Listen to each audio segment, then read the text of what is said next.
አንድ አምላክ በሆነ በአብ በወልድ በመንፈስ ቅዱስ ስም ታኅሳስ 14 በዚችም ዕለት ቅዱስ መርምህናም እና እህቱ ቅድስት ሳራ በሰማዕትነት አረፉ። የዚህም ቅዱስ አባት የአቶር ንጉሥ የተቀረጹ ስማቸው ቤል አፕሎን የሚባል ጣዖታትን የሚያመልክ ነው። እናቱ ግን ክርስቲያን ናት። ይህም ቅዱስ መርምህናም ወደ ዱር ሄዶ አራዊትን ያድን ዘንድ እንዲፈቅድለት አባቱን ለመነው። በፈቀደለትም ጊዜ ወደ እናቱ ሄዶ አራዊትን ለማደን ወደ በረሃ እሄዳለሁ አላት። እናቱም የሰማይና የምድር አምላክ እግዚአብሔር በላይህ በረከትን ያሳድር አለችው።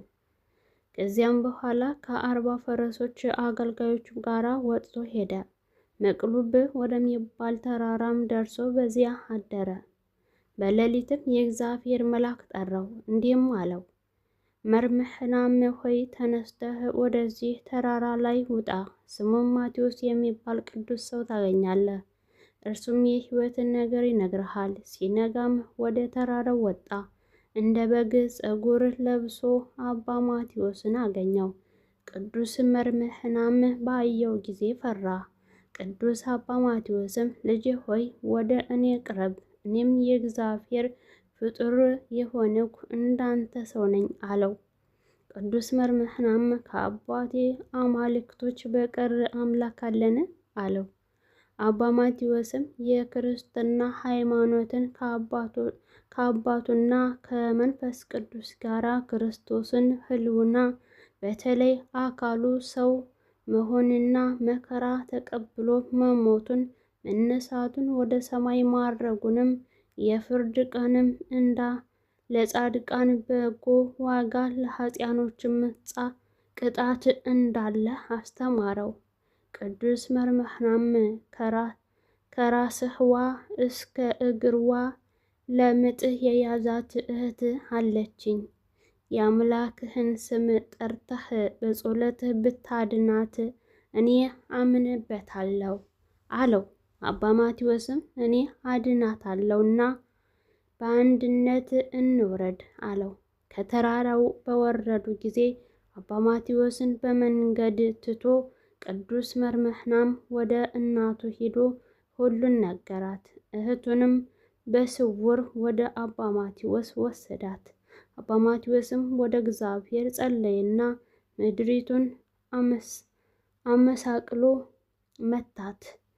በዚያን ጊዜ ውሃ መንጭቶ እንደ ባህር ሆነ። ወደ ባህሩም ወርዶ እጁን በራሳቸው ላይ አድርጎ በአብ በወልድ በመንፈስ ቅዱስ ስም አጠመቃቸው። አሽከሮቹንም 40 ሰዎቹንም ቅዱስ ሥጋውንና ክቡር ደሙን አቀበላቸው። ወዲያውኑም ሳራ ከለምጥዋ ነጻች። ከዚያም በኋላ አባ ማቴዎስ ስለ ከበረ ስሙ በላያቸው የሚመጣውን መከራ በሚቀበሉ ጊዜ ክብር ይግባውና ጌታችን ኢየሱስ ክርስቶስን በማመን እንዲጸኑ መከራቸውም ከዚህም በኋላ በላያቸው ጸለየና በፍቅር አንድነት አሰናበታቸው። ቅዱስ መርምህናም በመጣ ጊዜ ወደ እናቱ ቤት ገባ። ወደ አባቱ ወይም ወደ አማልክቶቹ አልሄደም። አባቱም ሰምቶ ተቆጣ። ወደ አማልክቶች ቤትም እንዲጠሩት አዘዘ። ቅዱስ መርምህናም ግን ከእህቱና ከሰራዊቱ ጋር ስሟ ቅሳር ወደምትባል ተራራ ሂዶ ከላይ ወጥቶ በዚያ ተቀመጠ። አባቱም በሰማ ጊዜ ከልብሰ መንግስቱና ከዘውድ ጋር መኳንንቱን የመንግስቴን ስልጣን ተረከብ ብሎሃል እንዲሉት ላካቸው። እርሱ ግን በቁጣ ተመለከታቸውና እኔ ክብር ይግባውና የጌታዬ ኢየሱስ ክርስቶስን ፈጽሞ የማይጠፋ መንግስት እሻለሁ አላቸው። የአቶን ንጉሥ አባቱም በዚያን ጊዜ ተቆጣ። ልቡ ፈርቶ ይመለስ ዘንድ አገልጋዮችን በፊቱ እንዲገድሏቸው ካልተመለሰ ግን እርሱንም እህቱንም እንዲገድሉ አዘዘ። ቅዱስ መርምናም ሰምቶ የተመኘውን ይሰጠው ዘንድ ወደ እግዚአብሔር ጸለየ። ጸሎትንም ሰማሁ፣ ልብህ የወደደውን ሰጠውህ የሚል ቃል ከሰማይ ወጣ። ከዚያም በኋላ የቅዱሳን ራሳቸውን በሰይፍ ቆረጡና ከጉድጓድ ውስጥ ጣሏቸው። ስጋቸውንም ያቃጥሉ ዘንድ ብዙ እንጨቶችን ሰበሰቡ፣ ግን አላገኟቸውም፣ እግዚአብሔር ሰውሯቸዋልና። ድውያንን ንውጽውጽታ ሆነ፣ ፀሐይ ጨለመ፣ ወታደሮቹን ፈርተው ሸሹ። ሰይጣንም በአሦር ንጉሥ በሰናክሬም ላይ አድሮ አሳበደው። እንደ ሪያም ጮኸ። የቅዱስ መርምናም እህት አይታ ወደ አባ ማቴዎስ ልካ አስመጣችው እና የንጉሥ ነገር ነገረችው። እርሱም በዘይት ላይ ጸልዮ ቀባው። ሰይጣንም በእሪያ አምሳል ከእርሱ ወጣ። በዚያን ጊዜ ንጉሥ ክብር ይግባውና በጌታ በኢየሱስ ክርስቶስ አመነ። ከቤተሰቦቹም በሚገዛው አገር ካሉ ሰዎች ሁሉ ጋር ተጠመቀ። ከዚያም በኋላ አምላክን በወለደች በእመቤታችን ቅድስት ድንግል ማርያም ስም ቤተ ክርስቲያን እንዲሰሩ ገንዘብን ለድሆችና ለችግረኞች እንዲበተኑ አዘዘ። ሁሉንም እንዳዘዛቸው አደረጉ። የቅዱስ መርምራም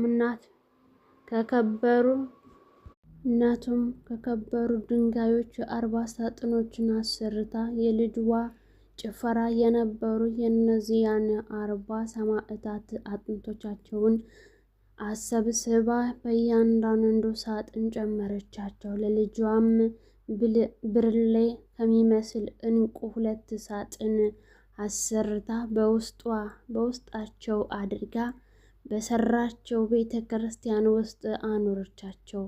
ከስጋቸውም ታላላቅ የሆኑ ቁጥር የሌላቸው ታምራት ተገለጡ። ለእግዚአብሔር ምስጋና ይሁን። እኛንም በቅዱሳኑ ሰማዕታት ጸሎት ይማረን፣ በረከታቸው ከእኛ ጋር ትኑር ለዘላለሙ አሜን። ቅዱስ ስምዖን። ዳግመኛም በዚህች ዕለት መኖፍ ከሚባል ሀገር ቅዱስ ስምዖን በሰማዕትነት አረፈ።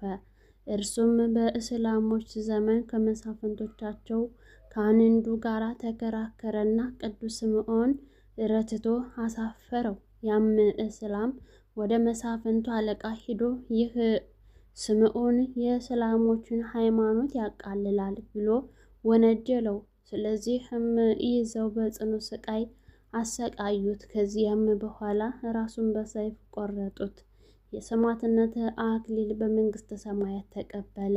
ለእግዚአብሔር ምስጋና ይሁን። እኛንም በጸሎቱ ይማረን፣ በረከቱ ከኛ ጋር ትኑር ለዘላለሙ አሜን። ቅድስት ንጽሕት። በዚህም ዕለት የውሲም ኤጲስቆጶስ አባ ያዕቆብ ስርሳ የተናገረላት የሮም ንጉሥ ልጅ ቅድስት ንጽሕት አረፈች። እንዲህም አለ። በአንድ ዕለት አምላክን በወለደች በእመቤታችን በቅድስት ድንግል ማርያም ቤተ ክርስቲያን ውስጥ እያለሁ የገዳሙን ደጅ ሰላም ሲያንኳኳ ሰማሁ። ተነስቼም ወደ በሩ ሄድሁ። ያረጀ አጽፍ የለበሰ ፊቱም የተሸፈነ ሰው አየሁ። ከወዴት መጣህ? ወዴትስ ትሄዳለህ? አልሁት። ከአባ መቃርስ ገዳም መጣሁ። በዚህ ሌሊት ከዚህ ገዳም አድሬ ቁርባንን መቀበል እሻለሁ አለኝ።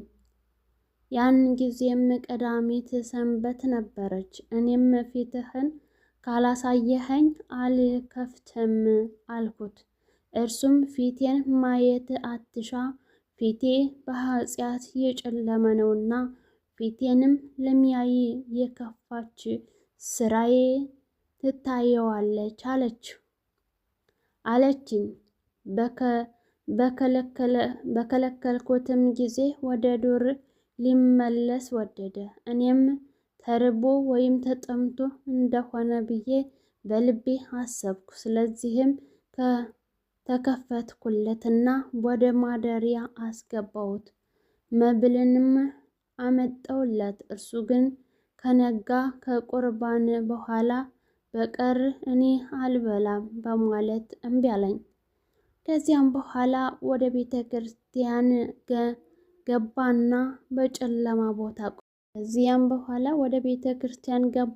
በጨለማ ቦታ ቆመ። ከዚያም ያሉ መነኮሳትም እስካደነቁ ድረስ የዳዊትን መዝሙር ሲያነብ ድምፁን እንደ መለከት ድምፅ ሆኖ ሰማሁት። በነጋም ጊዜ በእግሮቹ ላይ ተቀመጠ። ምንም ማንበብ አልሻም። እኛ ግን ይጸልይልን ዘንድ ልንለምነው ቀረብን። እሱም አባቶቼ ሆይ በበደሌ ብዛት ፊቴን ያጨለምኩ ስለሆንኩ ስለ እናንተ እንዴት እጸልያለሁ አለን። ቁርባንንም የምናሳርግ ጊዜ በእግሩ ቆሞ የቅዱስ ጳውሎስን መልእክትን የሐዋርያትን መልእክትንና የሐዋርያትን ሥራ ማንበብ ጀመረ። በአራተኛውም ጊዜ በመሠዊያው ፊት ቆሞ የቅዱስ ዮሐንስን ወንጌል ማንበብ ጀመረ። በፊቱም ላይ የተከናነበውን ልብስ አስወገደ። ከፊቱም ብርሃን ገናነት የተነሳ ሊያዩት አልተቻላቸውም። እኛ ቁርባንን ከተቀበልን በኋላ ቀረበ። ከነገሥታት ልጆች ወገንም እንደሆነ ጠረጠርን። መብልንም ባቀረብንለት ጊዜ ከእኛ አልተቀበለም። ነገር ግን ሰይጣን በእሱ ከሚያስተባቸው ሴቶችን ከማየት እንርቅ ዘንድ መከረን። ሮማዊ የሆነ አንድ ደግ ጻድቅ አረጋዊ መነኩሴ ነበረ። እርሱም አባቴ ያዕቆብ ሆይ ይህች ከነገሥታት ልጆች ውስጥ የሆነች ሴት ናት። ስለዚህም እንዳትታወቅ ፊቷን ከሰው ትሰውራለች አለን። ከዚያም በኋላ ስራዋን ከእኔ ሳትሰውር እንድትነግረኝ በክርስቶስ ስም አምላት ዘንድ ወደ እርሷ ሄድኩ፣ ግን አላገኘኋትም። ከ5 ወርም በኋላ ከንጉሥ አባት ዘንድ የተላኩ ብዙ ሰዎች እርሷን እየፈለጉ መጡ። እነርሱም ቤተሰቦቿ ከተኙ በኋላ በሌሊት እንደወጣች፣ እነሱም እርሷን ሊፈልጉ በ12 ዓመቷ እንደሆናቸው ስራዋን ነገሩን። ከዚያም በኋላ መጻተኞች ሰዎች በዚች ቀን እንዳረፈች ነገሩን። ለእግዚአብሔር ምስጋና ይሁን። እኛንም በቅዱሳኑ በጸሎት የማረን፣ በረከታቸው ከኛ ጋር ትኑር ለዘላለሙ አሜን አሜን። ወስብሐት ለእግዚአብሔር ወለወላዲቱ ድንግል ወለመስቀሉ ክቡር። ይቆየን።